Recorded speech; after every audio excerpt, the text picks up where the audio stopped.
Ladies and gentlemen, welcome back to the channel, and it's finally time. Season 2 is here. All the bug fixes and quality of life improvements are here. The anti-cheat's going to be working, and everybody is finally going to be happy once again, right?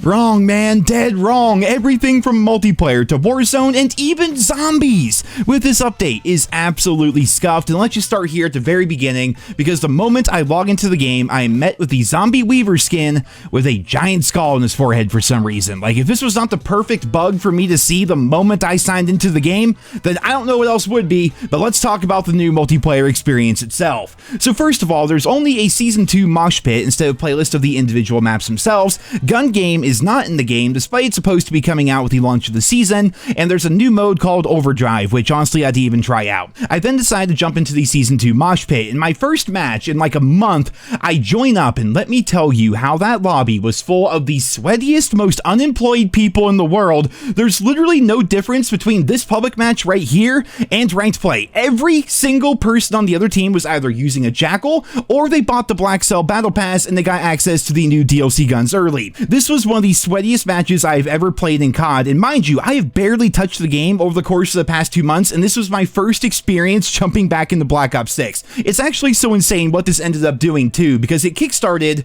an engagement spree with the matchmaking that was way more blatant than I remember it being. I'm going to need you guys to chime in down there in the comments, because again, I've barely played the multiplayer in this game over the course of the past couple of months. The thing I keep telling everybody is, since I hit Prestige Master on December 3rd, I put in 9 total hours into the multiplayer since then. In 2 months, I've played 9 hours. That's pretty freaking terrible, but because of that, I need to know your guys' opinion, because has the rigged matchmaking been way more obvious as of late? Because for me, it was incredibly obvious. I could literally predict the outcome of my matches as we were loading into them. Every match felt so incredibly predetermined, and no matter what I did, nothing ever changed. And at the risk of sounding like an asshole here, I've played the franchise for 17 years. I've covered it here on YouTube for 13, going on 14 years, you know.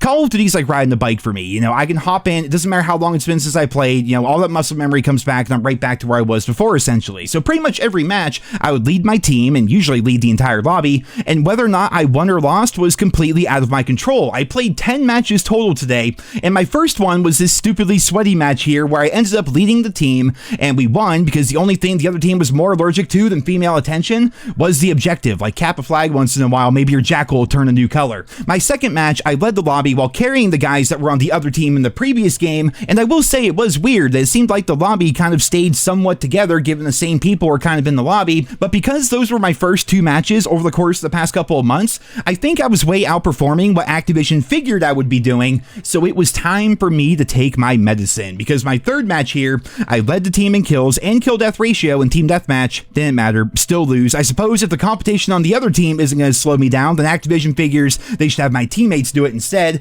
My fourth match, I led the team again, doubling their objective time, but it doesn't matter because we got absolutely blown out. And are you guys seeing what's happening here in real time? They're literally forcing losses on me because I did too well or outperformed their expectations in my first 2 matches on, and the algorithm had to update itself and change up my matchmaking. But now it's time for them to switch things up once again, because 2 losses in a row like that can't be good for player retention, so it's time for them to throw me a bone. My 5th match wasn't even remotely close or even fun. The other team was just completely outmatched right from the very beginning. I spent most of my time spawning in, running across the map, dying to somebody who's barely moved, and then repeating the process over and over.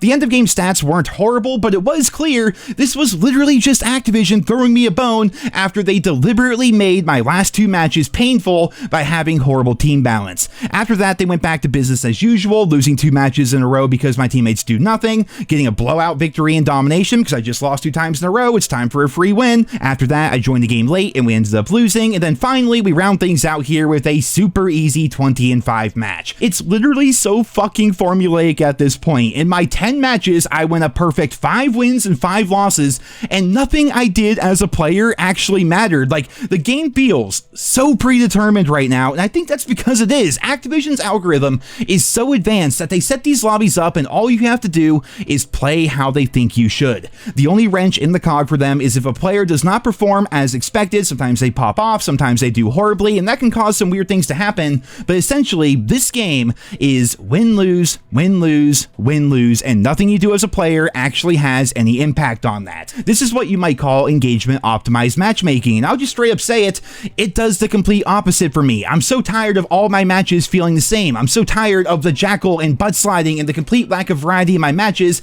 and that's the worst part of it. These are just my matches, and what happens to me may not be happening to everyone else out there. With how skill-based matchmaking and the algorithm works, there are essentially 10 different versions of Black Ops 6 that people are playing. We're all playing different versions of the game, and the version of the game I have to play is the one where the other team always has 4 or 5 SMGs every single game, with the occasional assault rifle being thrown in there. It's the same experience every time I play, and after seeing how every lobby today was just full of SMGs, I got to talking with my chat while I was streaming, and curiosity started to kick in for me. I asked myself, when was the last time I got sniped here within Black Ops 6, because I genuinely couldn't remember. I have not been playing multiplayer a lot lately, but I don't even have like memories of me being sniped in this game, which is really weird because sniping has always been very popular within the Call of Duty franchise. Maybe not so much in recent years, but it's always been a very popular way to play. People love quickscoping, like snipers in general, really popular, you know? So I decided to take a look at my combat record, and I was able to find that in all of my time playing Black Ops 6, which includes over 20,000 deaths, I have died to a sniper 823 times total. That is it. And for context here, the PP-19, the Model L, the KSV, the Tanto, the Marine SP shotgun, the Amos-85, the Jackal, the AK, the C9, and the XM4 have all killed me individually more than all 4 sniper rifles in this game combined. There are no snipers in my skill bracket. It just does not happen whatsoever. And look, I hate dying to snipers as much as the next guy. I'm kind of okay not dying to snipers. I freaking hate it. But the point I'm making here is the version of the game I'm playing is way different than the version of the game that other people might be playing. The game that you, dear listener, play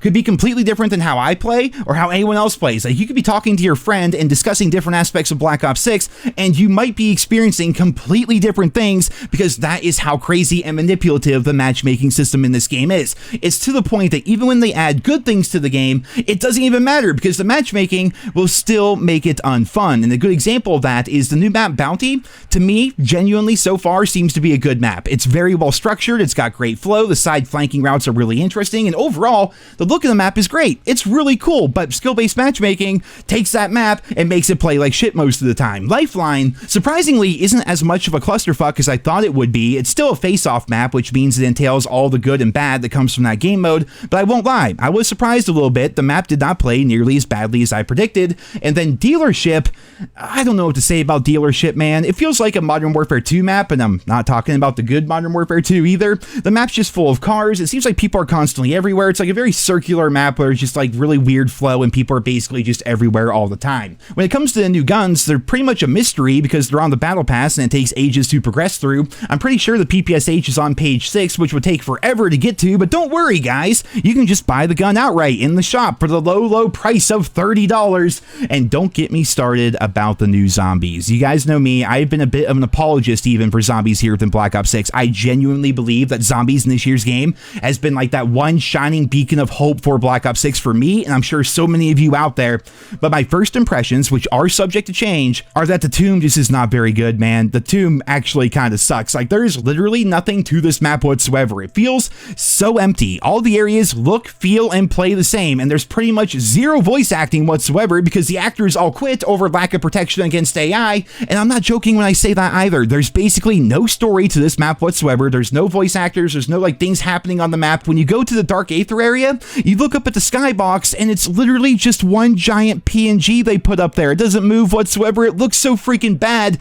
And given how empty the entire map is, I think it's abundantly clear the tomb was not ready to release. Treyarch had to rush this map out to try to save the dwindling player base at the order of Activision, and the quality of the map was severely hurt as a result. And it's actually super sad to see because, again, Zombies has been incredible so far this year, but the tomb, I would say, is easily the worst of the Black Ops 6 maps that we have here, and it honestly feels more like a Vanguard map compared to a Black Ops one. Hopefully things will get better and more interesting with the Easter egg. As I'm recording this right now, I have Mr. Raffle Waffles on the other monitor streaming, and he's recording starting his Easter egg guide, so maybe the map will be somewhat interesting with the Easter egg, but overall, it's incredibly lackluster, and to be perfectly honest, it's pretty fucking boring. And ladies and gentlemen, those are my impressions of Season 2 so far here within Black Ops 6. Matchmaking feels incredibly formulaic and predetermined. Bounty is a genuinely cool map that gets ruined by the matchmaking, and the new zombies experience is easily the worst of the 4 ones that we have here within the game, and the new guns, of course, are on the battle pass, so unless you're a pay pig, it's going to take you a while to unlock them and actually try them out. To summarize pretty much everything, this is really just more of the same, and if you're wondering about Warzone,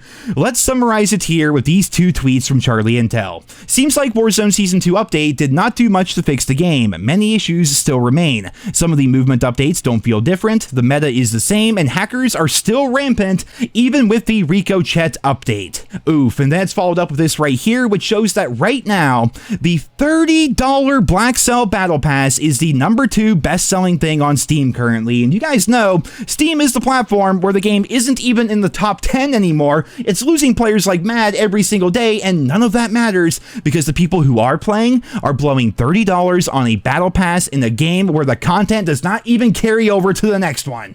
That right there, ladies and gentlemen, is the problem with the Call of Duty franchise. These people who they cater the game to, the lowest common denominator players who they designed an entire matchmaking algorithm around, are spending money hand over fist every chance they can get on the game, and that is why things are the way that they are. By protecting those players and essentially ruining the experience for the rest of us, Activision has found an infinite money-making glitch, which is why this shit happens year after year. And on that note, I'm starting to get worked up here, so I'm going to wrap this video up here today. I hope you guys all enjoyed it. Leave your thoughts and feedback on Season 2 and the current state of the COD franchise down there in the comments. Thank you all so much for listening, and I hope you guys all have a wonderful day.